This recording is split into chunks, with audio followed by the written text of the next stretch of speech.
മഴത്തോരും മുൻപിലെ പുത്തൻ പ്രമോവിശേഷങ്ങളിലേക്ക് ഏവർക്കും സ്വാഗതം.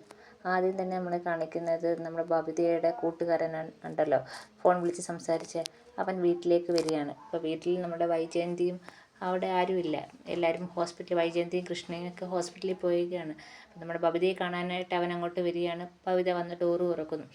അപ്പം ആ ബബിതയും കൂട്ടുകാരനും കൂടെ ആ ഫ്രണ്ടിലിരുന്ന് സംസാരിക്കാൻ ഇരുന്നിട്ട് കൈയൊക്കെ പിടിച്ചുകൊണ്ടിരിക്കുകയാണ്. അപ്പോൾ അങ്ങോട്ടേക്ക് നമ്മുടെ അലീന വരികയാണ്. അലീന ചോദിക്കുന്ന, ഇതാണ് ഈ ഫ്രണ്ടിനെ കാണാനാണ് ഇന്ന് കോളേജിൽ ഇരുന്നതെന്ന് അലീന ചോദിക്കുകയാണ്. അപ്പോൾ ബബിത പറയാണ്, നീ നിൻ്റെ കാര്യം നോക്ക്, നീ ആവശ്യമില്ലാത്ത ഒരു കാര്യത്തിലും ഇടപെടാൻ വരണ്ടാന്ന് ബബിത പറയുകയാണ്. നീ ആരാ എന്നെ പഠിപ്പിക്കാമെന്ന് ബബിത ചോദിക്കുന്നുണ്ട്. പിന്നെ കാണിക്കുന്നത് മുത്തശ്ശിയടുത്താണ്. ആ മുത്തശ്ശിയടുത്ത് ബബിതയും അലീനയും നിൽക്കുന്നുണ്ട്.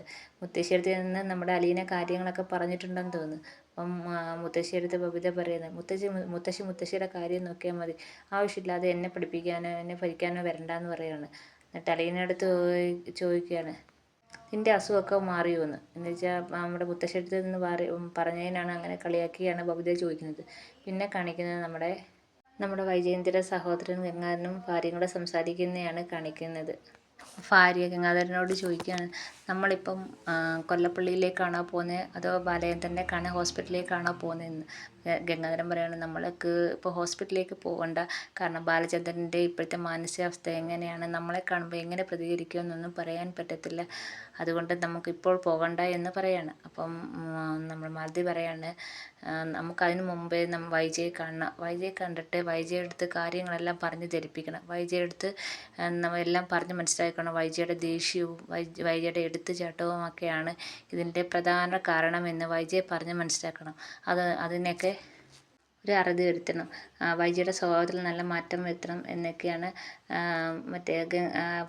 മാലതി പറയുന്നത്.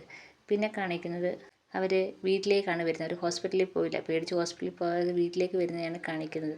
വീട്ടിലേക്ക് വരുമ്പോൾ നമ്മുടെ അലീന വന്ന് ഡോറ് തുറക്കുന്നതാണ്. അപ്പോൾ നല്ലൊരു എപ്പിസോഡാണ് ഇനി വരാൻ പോകുന്നത്. ഹോസ്പിറ്റലിലാണെങ്കിൽ ബാലചന്ദ്രൻ എല്ലാവരെയും കാണുന്നുണ്ട്, എല്ലാവരോടും സംസാരിക്കുകയൊക്കെ ചെയ്യുന്നുണ്ട്. മനുവിനോടും കൃഷ്ണയോടും ഒക്കെ സംസാരിക്കുന്നുണ്ട്, കൃഷ്ണയോടും മക്കളോടും എല്ലാം നല്ലതായിട്ട് സംസാരിക്കുന്നുണ്ട്. പക്ഷേ നമ്മുടെ വൈജയന്തിയെ മാത്രം കാണാൻ ബാലചന്ദ്രൻ കൂട്ടാക്കുന്നില്ല. അത് ബാലചന്ദ്രന് വൈജയന്തിയോടുള്ള ദേഷ്യവും വെറുപ്പും കൊണ്ടാണ് കൂട്ടാക്കാത്തത്. പക്ഷേ എന്നിട്ടും വീട്ടിൽ പൊക്കോളാനും പറഞ്ഞിട്ടും വൈജയന്തി പോവാതെ ഇങ്ങനെ അവിടെ തന്നെ നിൽക്കുകയാണ്. ബാലചന്ദ്രൻ എപ്പോഴെങ്കിലും കാണാൻ പറ്റും, ബാലചന്ദ്രൻ തന്നെ കാണാൻ വിളിക്കുമെന്ന വിശ്വാസത്തിൻ്റെ പുറത്ത് വൈജയന്തി അവിടെ തന്നെ നിൽക്കുകയാണ്. പക്ഷേ വൈജയന്തിക്ക് അറിയത്തില്ലല്ലോ ബാലചന്ദ്രൻ്റെ മാറ്റത്തിൻ്റെ കാരണം എന്താണെന്നും, ഇത്രയും നേരമായിട്ട് വൈജയന്തിയെ കാണാത്തത് എന്താണെന്നൊന്നും വൈജയന്തിക്ക് മനസ്സിലാവുന്നില്ല. ഇതൊക്കെയാണ് ഈ എപ്പിസോഡിൽ ഈ പ്രൊമോയിൽ കാണിച്ചിരിക്കുന്നത്. പ്രൊമോ എല്ലാവർക്കും ഇഷ്ടപ്പെട്ടെങ്കിൽ സബ്സ്ക്രൈബ് ചെയ്യണേ.